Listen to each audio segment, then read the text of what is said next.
Hey Archery Talk, this is Lucas. I'm just setting up the new Hoyt Axius Alpha, and I figured maybe I'll kind of run you guys through my process to get the bow started anyway. So we'll get the rest on there, we'll get the peep on there, put the sight on there, and try to get a quick tune through paper and call it a day. So the first thing I'm going to do is throw on this arrow rest. This is a Trophy Taker Smackdown Pro Click. I'm just going to pop it on real quick right now. Next up for me is I'm just going to put a level on this bow and move my vise until I get that level. All right, so my bubble and my level is nice and flush, and now I'm going to get an arrow on there and figure out where my nocking point is going to be. So once I get the arrow rest on there, I put an arrow on, and then I make sure it's about the center of the arrow is about 3/16 of an inch from the riser as my starting point, and then I kind of make sure I can get the arrow sitting level on the rest, and I'll go start to tie in my nocking points now. I'm just using a rubber band there just as a placeholder until I get my nocking points tied in. So now I grab a piece of serving and start making double knots in here until I can build up a good bottom nocking point, and then I'm going to do the same thing on the top. I'll do some on the front, and I'll do some again on the back. And I'll do this several times, top and bottom, to get myself a good, secure nocking point. So with my bottom nock tied in, I'm doing the same thing on the top. I've already got my first set of knots in. I'm just going to do one on the back side rather, over the top because I like my positioning. And I'll do this a couple more times. All right, I've got my top and bottom nock points set. I'm going to trim them,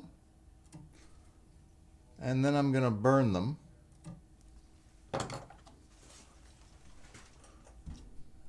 Try to do that away from the string here.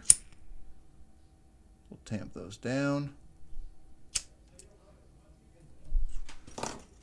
Then I'm just going to put my nock back in there, make sure it still fits, and I got just a little bit of wiggle room, which is exactly what I'm looking for.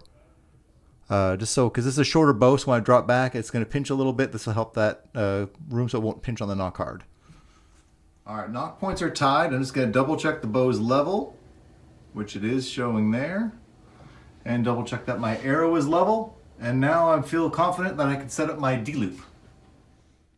So for my D-loop, I've been using this Brownell .068 LC loop material.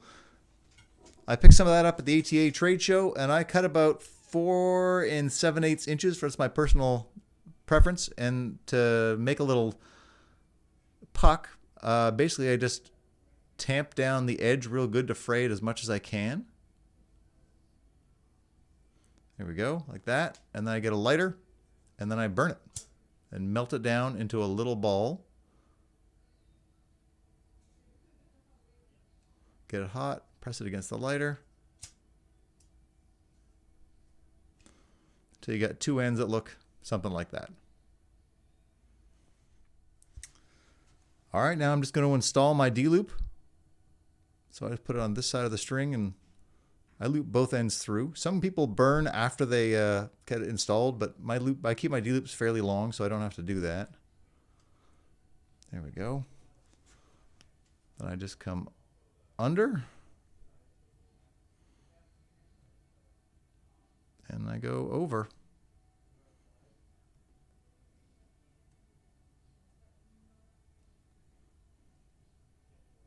Then I'll just tighten that down. When it comes to tightening down, needle nose pliers will work fine, but if you've got something like this, these are D-loop pliers, and that's a good way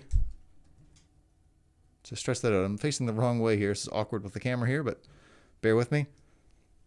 Just stretch it out real good, and then now that's ready to put a nock and arrow and go shoot.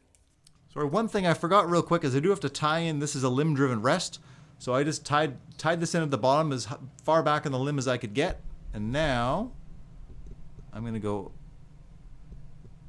up to this part of the limb, up to this part of the rest rather, and tighten it down.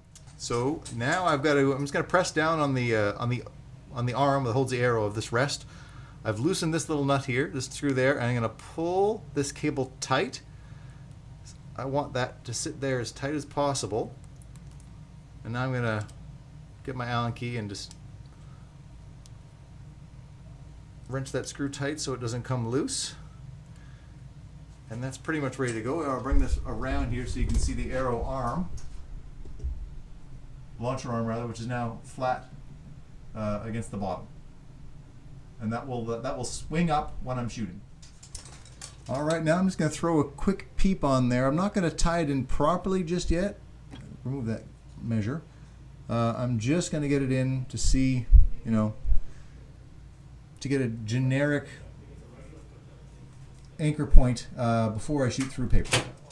And because I don't like to shoot with the peep not tied in at all, I have had one bounce back and smack me in the face before. I'm just going to do a couple little half hitches here,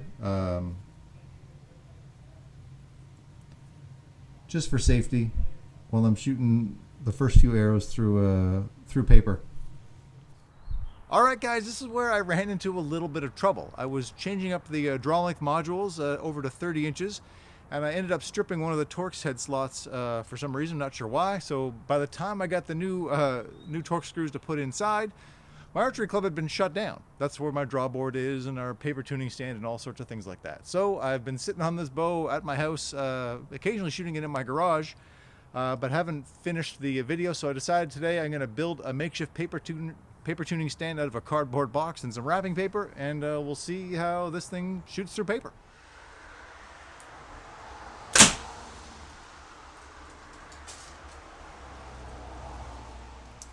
Well, it looks like we got a pretty good tail-high tear there. Let's get back to the drawing board and try and fix it. All right, I moved my rest up a little bit to accommodate for that low tear. Time to see if we can get it cleaned up just a little bit.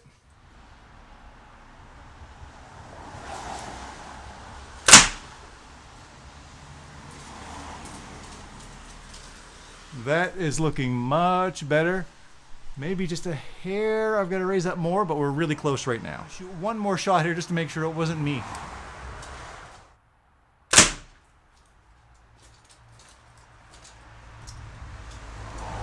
That's looking similar. I'm going to raise the rest just a touch more.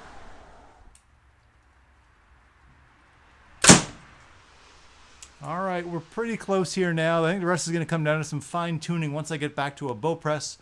And maybe make some minor adjustments there, but for the rest adjustment, that's about as much as I'd like to make.